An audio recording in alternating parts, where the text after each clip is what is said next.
আসসালামু আলাইকুম, কেমন আছেন সবাই? আজকে রান্না করলাম চিংড়ি মাছ ভুনা করলাম আজকে।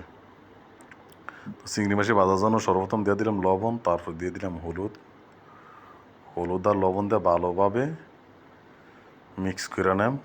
মিক্স করার পরে তারপরে তেলের মধ্যে ভাজা নেম। যেহেতু ভুনা করাম তাই ভাজা নিতেছি।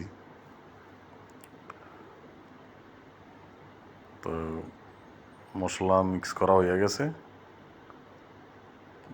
তো এখানে তাওয়ার মধ্যে তেল দিয়ে দেন। তাওয়া গরম হয়ে গেছে, তেল দিয়ে সুন্দর করে চিংড়ি মাছগুলো ভাজা নেন।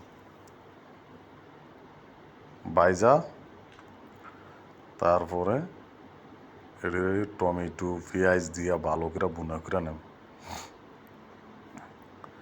একটু ভাজা নিলে এটার একটা বাজে একটা গন্ধ আছে, ওইটা চলে যায়, কারণ ফ্রিজের মাছ তো। এটি তো আর আমাদের বাংলাদেশের মতো এই তনতাজা মাছ না। এদেশে যত মাছে খাক, সাগরের মাছ হোক কিংবা বাংলাদেশি মাছ হোক, সবই ফ্রিজের। তো মাছগুলোর ভালোভাবে ভাজা নিতেছি। ভাজা শেষ, এখন উঠিয়ে নেম। সবগুলো মাছ একের পর এক উঠিয়ে নিয়ে তারপরে এই মাছ ভাজা তেলটার মধ্যে পেঁয়াজ রসুন ভালোভাবে লাল কইরা তারপরে মশলা দিয়ে কষাই নেন। তো দিয়ে দিলাম পেঁয়াজ, দিয়ে দিলাম, তারপরে দিয়ে দিলাম রসুন দিয়ে দিলাম। পেঁয়াজ আর রসুন ভালোভাবে এদিকে লাল কইরা নেম। যেহেতু বুনা কইরাম, এটা ভালোভাবে লাল কইরা তারও সকল প্রকারের মশলা দিয়ে দেন। তো একটু লাল হয়ে গেছে, লাল হওয়ার পর দিয়ে দিলাম লবণ, আর দিয়ে দিলাম হলুদ,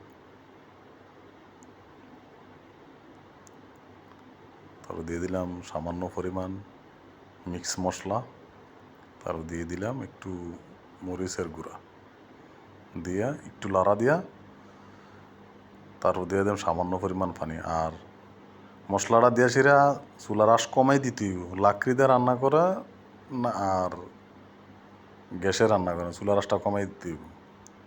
তো চুলার আঁচটা কমে একটু লাড়া দেওয়ার পরে তারপর একটু পানি দিয়ে দিছি, যাতে মশলাটা পোড়া না লাগা যায়। মশলা পুড়ে গেলে এটার তরকারির স্বাদই নষ্ট হয়ে যাবো গা।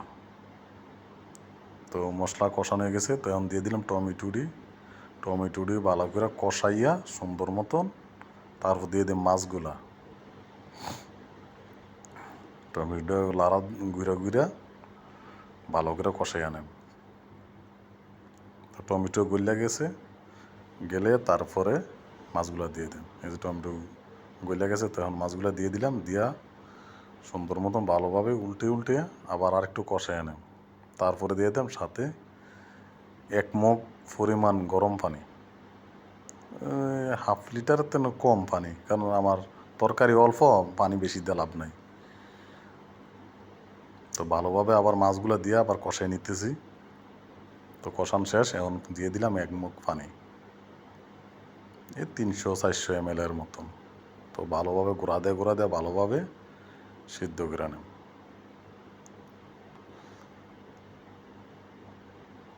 গুঁড়া দিয়ে সিদ্ধ করে নিতেছি। তো পানি প্রায় শুকিয়ে গেছে। দিয়ে দেন কিছু কাঁচামরিচ, তারপর দিয়ে দেন ধনিয়া পাতা। তো কয়েকটা কাঁচামরিচ দিয়ে দিলাম, দিয়ে দেওয়ার পরে তারপরে আবার একটু গুঁড়া দিয়ে দেন, যাতে কাঁচামরিচের ফ্লেভারটা মাছটার ভিতরে ঢুকে। তো চুলা আঁচটা একটু কমে তার ধনিয়া পাতা দিয়ে আবার একটু গুঁড়া দিয়ে রাখলাম। তো রান্নাটা কেমন হয়েছে সবাই কমেন্ট করে জানাবেন, আর আমার ইউটিউব চ্যানেলটা সাবস্ক্রাইব করে রাখবেন, আর ফেসবুক পেজ ফলো দিয়ে রাখবেন ডেলি নিত্য নতুন ভিডিও পাওয়ার জন্য।